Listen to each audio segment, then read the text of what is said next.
Presidente. Senhor Delgatti, nós tentamos levantar aqui a sua ficha corrida, seus antecedentes criminais. Confesso que tivemos alguma dificuldade, porque ela é bastante extensa. Eu perguntaria quantos processos por crimes de estelionato o senhor respondeu ou responde?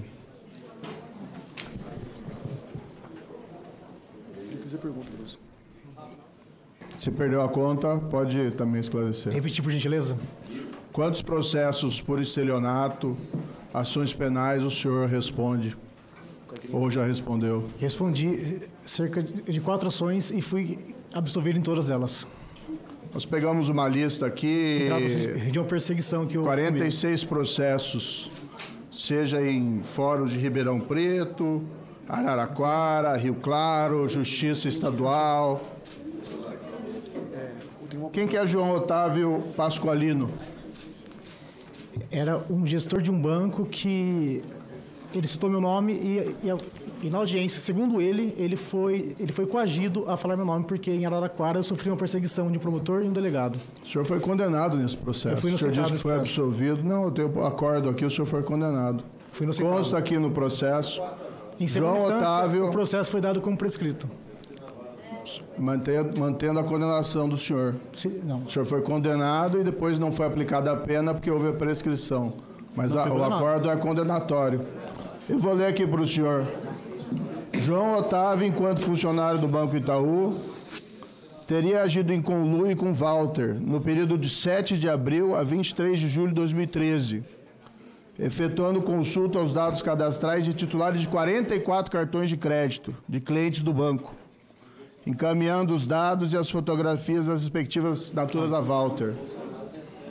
Logo em seguida, João Otávio teria providenciado o extravio dos referidos cartões junto ao correio, encaminhando-os a Walter, que por sua vez os desbloqueava e utilizava no comércio em diversas cidades como Campinas, Atibaia e Bragança Paulista, realizando compras em prejuízo dos titulares dos cartões da instituição bancária, no montante de R$ 623.479.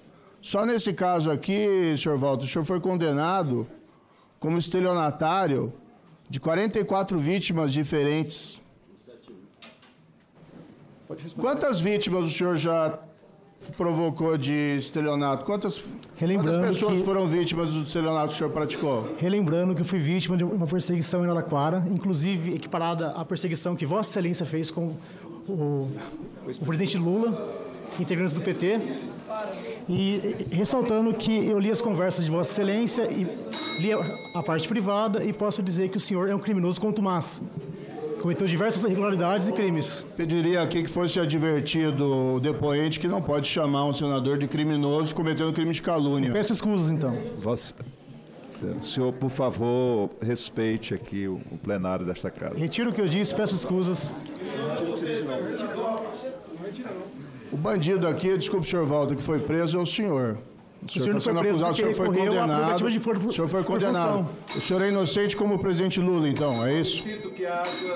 Solicito que haja respeito de ambas as partes. Solicito que haja respeito de ambas as partes. A testemunha deve ser tratada com respeito e é obrigação desta presidência assegurar que os integrantes dessa casa sejam tratados com respeito. Por favor, que não se repita mais. O senhor está sendo tratado por herói aí, como por parte dos indagadores que foram aqui. Consta na denúncia que o senhor foi denunciado, o senhor disse que confessou esses crimes, que o senhor teria, folha 21 da denúncia do Ministério Público, invadido o dispositivo de 176 pessoas. É isso, senhor Walter? Sim, eu confessei isso. Dentre essas pessoas, só para alertar aqui as pessoas que estão ouvindo, nós temos...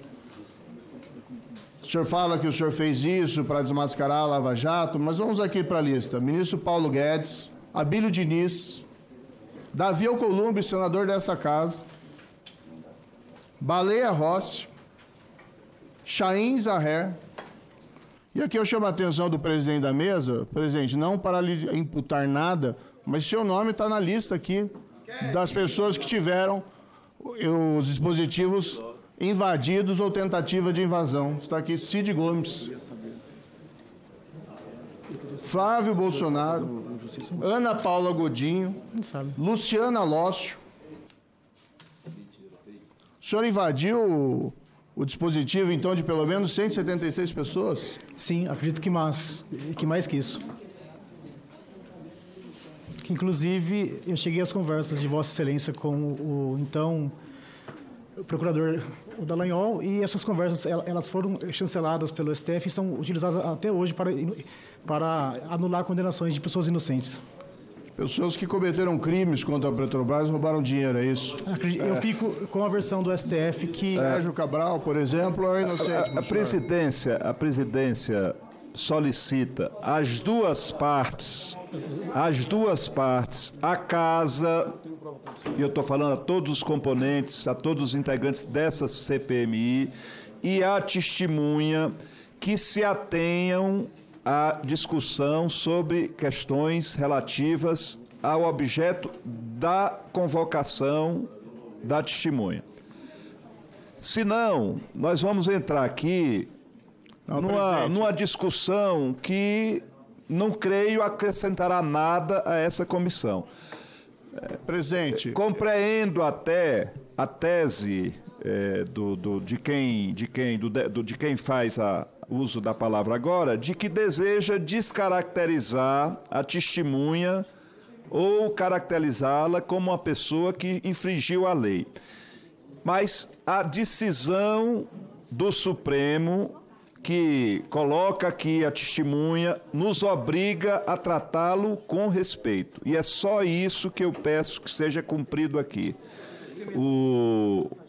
O senador Moro pode fazer as suas observações e peço que a testemunha se limite a responder os questionamentos do senador Moro e que não invada em comentários. Por favor. Presidente, só por uma questão de ordem, Questão de ordem, a senadora Damares. Eu estou vendo... Presidente, pois não. Existe uma questão aqui, sim, os fatos são de agora, mas existem problemas de credibilidade da testemunha que praticou estelionatos em série. Aqui eu não falo de maneira ofensiva.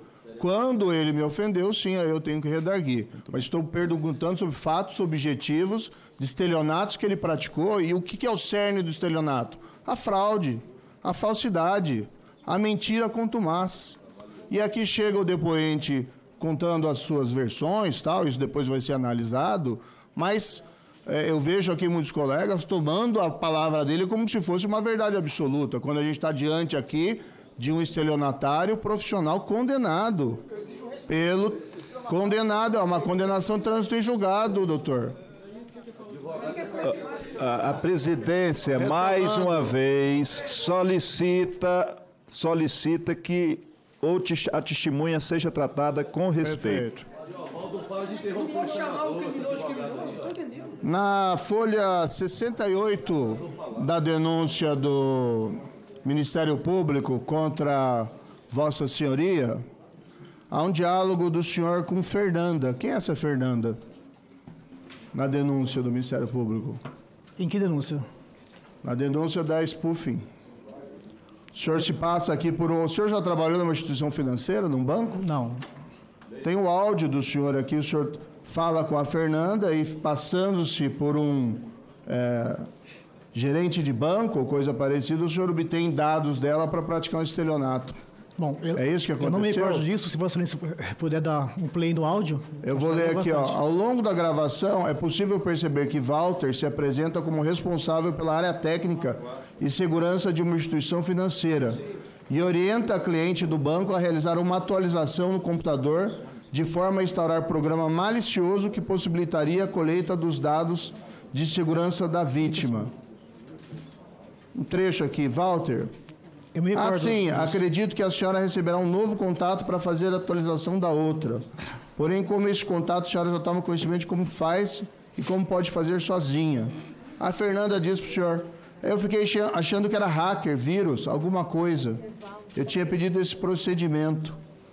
O que é esse diálogo do senhor? O que consta aí Foi aberto um inquérito para averiguar isso. Foi constatado que não é minha voz e o MPF pediu o arquivamento do inquérito, inclusive isso saiu na revista Veja, que segundo o MPF não há indícios de que seria eu e foi pedido o arquivamento desse inquérito. Não que consta aqui na denúncia, não tem essa informação. Eu peço aos presentes que consultem isso ao Google, revista Veja, sobre o inquérito de fraudes. Segundo o MPF, não há indícios de que seja eu. Na folha 70 tem um outro trecho da denúncia do Ministério Público.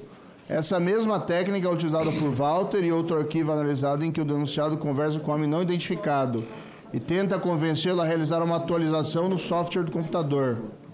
Nessa conversa, Walter se identifica como Fernando.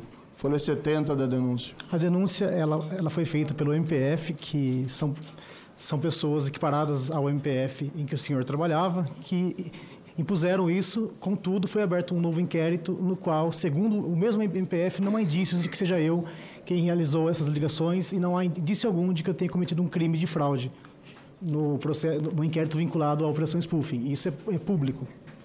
Consta na folha 71. Na análise do conteúdo armazenado no e-mail do outro denunciado, Gustavo Henrique, foi encontrado um arquivo de vídeo em que Gustavo filma Walter realizando uma ligação para possível vítima e fraude bancária. O que foi isso?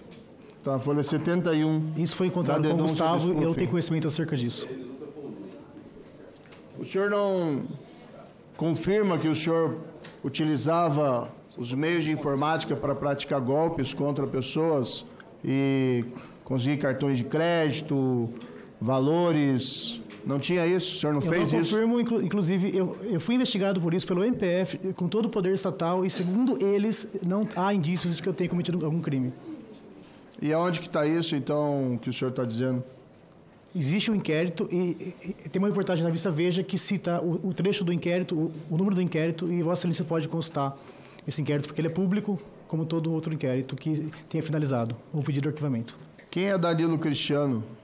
Danilo Cristiano é um rapaz que ele foi preso na operação spoofing porque, na minha visão, o MPF precisava de no mínimo 4 pessoas para ter o crime de organização criminosa e me manter preso até que fizesse uma delação premiada. Na denúncia do Ministério Público, na folha 40, a troca de mensagens do senhor com o senhor Danilo, isso 2 meses antes de revelação dos fatos envolvendo lá as mensagens hackeadas da Lava Jato, e o senhor, leia aqui trecho da denúncia, 2 meses antes da veiculação da mídia do conteúdo das mensagens obtidas por Walter, Danilo é informado pelo principal autor do crime que acabou a tempestade, veio a bonança, indicando a melhora financeira do grupo. O senhor pode esclarecer isso? Essa frase ela pode ser interpretada de milhares de jeitos. O MPF interpretou desse jeito, então tem que perguntar ao procurador que representou o MPF o porquê que ele interpretou dessa forma. Tanto que foi usada essa frase como prova da participação de Danilo, que não faz sentido algum. Depois da tempestade vem a bonança, eu ouvia da minha avó, sempre, que eu reclamava a ela que eu estava triste, cansado. Veio a bonança, não era dinheiro que o senhor estava recebendo? Não, negativo. Inclusive, o senhor trabalhou gratuitamente para hackear o telefone de 176 autoridades, inclusive o senador Davi Alcolumbre. Eu fiz isso porque eu sofri uma perseguição, fiquei preso por tráfico de drogas com um medicamento que eu tomo há 18 anos e a minha revolta levou a isso. Inclusive, eu pagaria alguém que fizesse isso e me entregasse as mensagens. Por que o senhor invadiu o telefone do senhor Davi Alcolumbre? Porque eu fui imparcial. Eu invadi, inclusive, um telefone que tinha o nome de Lula. E não encontrei nada. E qual era o objetivo do senhor para fazer esses... Solicito a Vossa Excelência que já foi concedido o tempo, eu solicito a Vossa Excelência que conclua a sua participação. Então, para concluir, só para meus comentários finais aqui, nós temos o depoente que é acusado, processado por diversos crimes de estelionato. Pelo menos um caso aqui, nós não conseguimos remontar todos, há casos ainda em tramitação, há um caso aqui de condenação que envolveria pelo menos 44 vítimas. Sinais claros de que o depoente está envolvido na prática de fraudes e faz do crime a sua profissão. O que ele fala aqui, nós temos que, de fato, analisar, mas nós não podemos ter a palavra de alguém envolvido em crimes em série, inclusive de estelionato, como verdade. Por isso faço alerta aqui a muitos dos senadores parlamentares É uma fake news, estão isso. tratando o depoente como uma espécie de herói, que esse herói já fez como vítimas diversas pessoas inocentes. Conclua, senador. Não só hackeando, mas roubando-lhe valores através de estelionato. O que não é verdade. Na sequência dos inscritos, nós temos o senador Jorge Cajuru, que pede o adiamento da sua inscrição, está sendo encaminhado para o final da fila. O senador Espiridião Amin pede o cancelamento da sua inscrição. E nós temos... Senadora Soraya. Concretizando, né, a permuta do senador Fabiano Contarato, agora a senadora Soraya Tronic. Não, a ideia, antes de passar a palavra à senadora Soraya, a ideia é que a gente faça a interrupção para o almoço 13h. Está razoável? Faltam 20 minutos, então dá para falar ainda uns 2, se ativerem ao tempo. Ou seja, seria a senadora Soraya Tronic e, na sequência, o senador Veneziano Vital do Rego. E depois nós interrompemos para o almoço. Senadora Soraya Tronic.